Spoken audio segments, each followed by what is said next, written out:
As a dancer, I live by 3 words: practice, practice, and practice.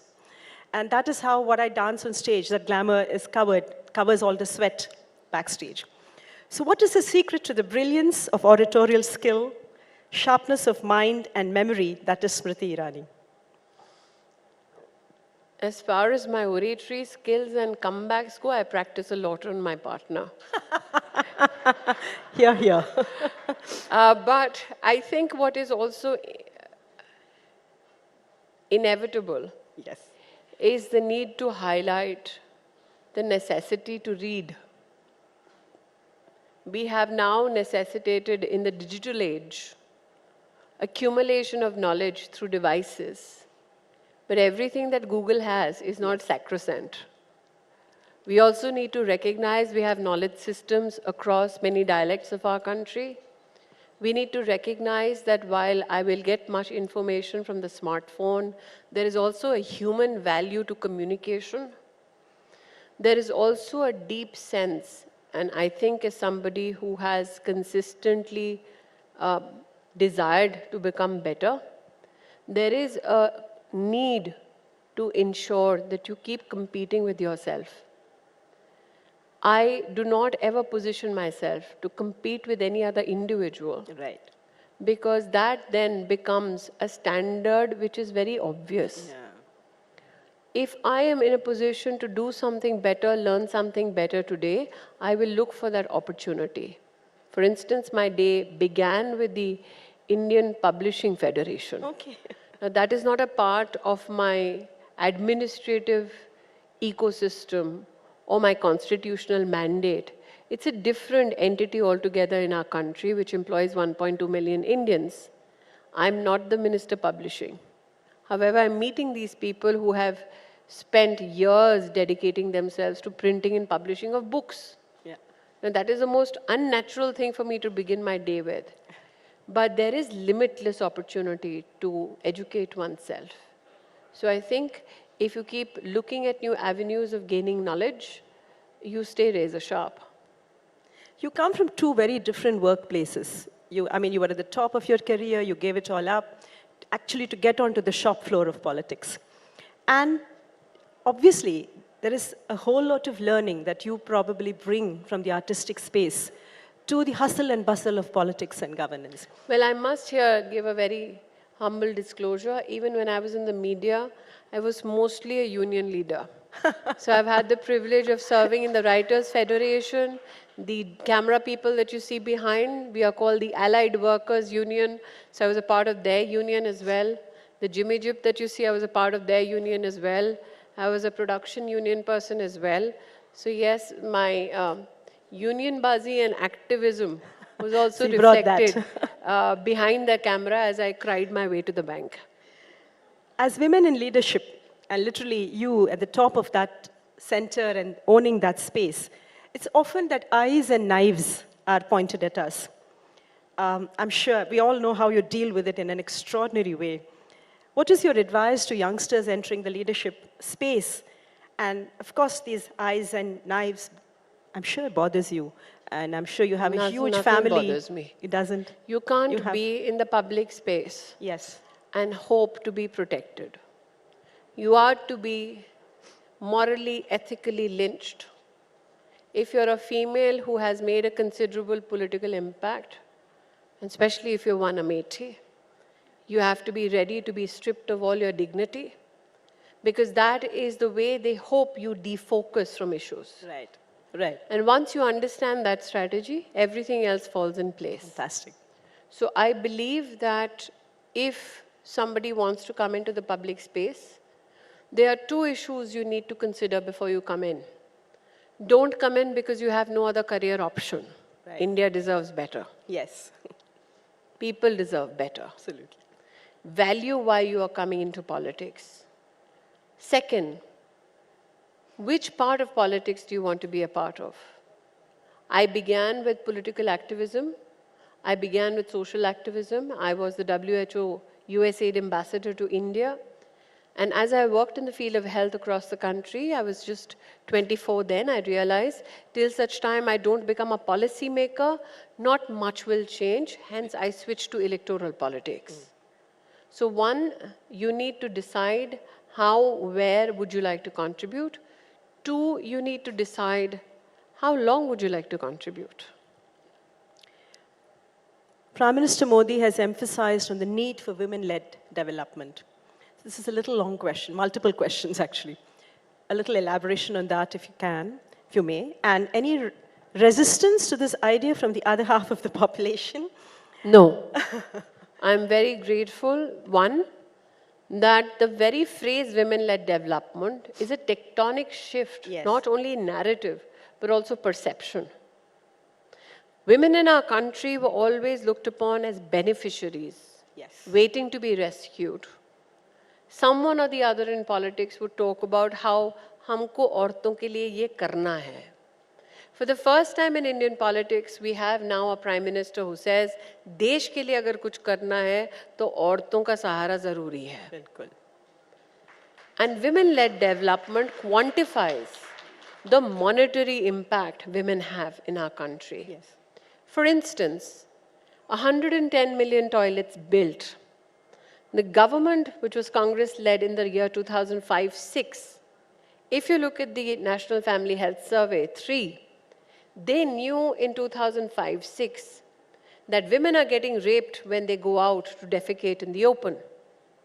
They knew that only 38% of households in our country have toilets. They knew in 2010 that the World Bank says that 6% of your GDP is taking a hit because of lack of sanitation. Nobody did anything. And building toilets has never been politically glamorous. No woman in our country has ever walked up to a politician to say, please build me a toilet. Exactly. Now, 110 million toilets get built. You ensure enhanced, dignified means of starting a day. 230 million bank accounts get opened. 200 million women get mudra loans. Before 2014, many people said women cannot start businesses because they have no access to collateral-free loans. When mudra came, nobody said it's a loan for women. It was actually not gendered. It was for men and women. And it was not just happenstance that 70% of the beneficiaries turned out to be women. Now look at it from a rural point of view, or look at it from an urban slum point of view. Imagine a woman sitting in some village or in a jhuggi jhopri, drawing up a business plan, going to a bank, convincing the bank that they can service the loan, take the loan, service it, grow their business, give the money back. NPA for women who take loans from bank is less than 2% compared to men. We are doing far better. We have proven now financially that we are better investments. So I think when you talk about women-led development, that is exactly where the Prime Minister has taken the governance agenda to. With that if you cushions want and to fallback. financially be strengthened as a society, then it is imperative that women be equal partners. So it's obviously there's a lot of cushions and fallback already Women have woven not into had, the system. I would not term it as cushions. Necessities. That makes light of our achievement. Yes. Nothing is a cushion. We didn't have access. We have now equal access and we are doing better than men. That is how one should position it. Yes. No woman is getting a cushion. So how does, when you're talking of women-led development, when I meant cushion, I mean what is the fallback that she would need to be supported with, considering that the multiple roles that she will be continued to expected to play, and the policies and practices and social messaging that will be required to facilitate this transition and I think empathy it's and about support. creating access to opportunity. For instance, I cannot imagine why young girls were not allowed to study in Sainik schools. Now we have young girls studying in Sainik schools. We have women now in the Permanent Commission. We have women now who are launching our space programs to Mars or Chandrayaan. These are not women who just happen to be now Yes. contributing. These are women who are waiting for that opportunity at that high table. So I believe that when you talk about what is the social change? I mean, Tessie and 3 other scientists joined us recently at the G20 summit for women ministers in Gandhinagar. And the G20 partners were aghast. They thought that a prima donna in all scientific gear is going to walk in as the ISRO face. And suddenly, it's very quietly walked in, Tessie, and then Ritu walked in, and everybody else walked in, and they were like, these are the women who went and did this remarkable thing at Mars. We said yes. So I think there is this perception that if it is a female who's launching rockets, then she wouldn't be this 50-something lady in a sari. So I think those perceptions are now slowly changing, yes. and I'm very happy. Because I've always said this, that modernity is a state of mind. It is not a dress code. In fact, you would all be happy to know that the incidences of women now enrolling in PhD programs in our country has gone up by 99.5%. Wow. Fantastic. So coming back to Smriti Irani ji, what is your core strength? Not core competency, core strength. Your one fallback that has never failed you. Is it I have no Ganapati? fallback. Is it Ganesha that you and I are I wearing? have no fallback. And that is my strength. Okay. That you have no option but to succeed. Because if I was comfortable, I wouldn't be here today. So anybody who thinks you need this cushion, this fallback, you So is aren't that going your core anywhere. strength, that you have no fallback? I guess it's different for me because I come from a poor background. So no matter how much I achieve, no matter how much money I make, I was one of the highest paid actors in this country. Yes. The chip on the shoulder will always be there. Yes. So the secret to my success, I have no fallback plan, no fallback person. I just have me.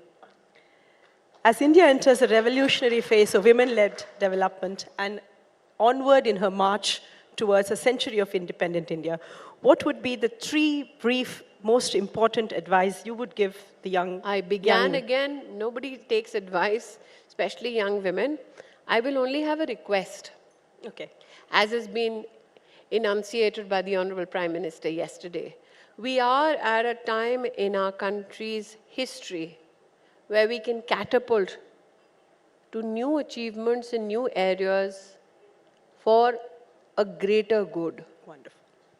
We cannot afford to lose this opportunity. Yes. We cannot afford to be pushed back. We cannot afford to be segregated in silos. We cannot afford to lose focus. It is a national ambition now. Right. To be in the top 3 economies of the world.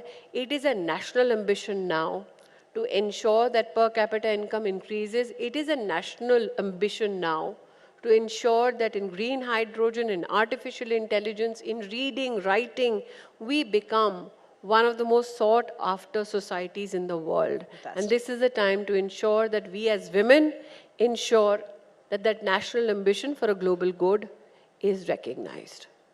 So fierce, she is. Feisty, she is Stree.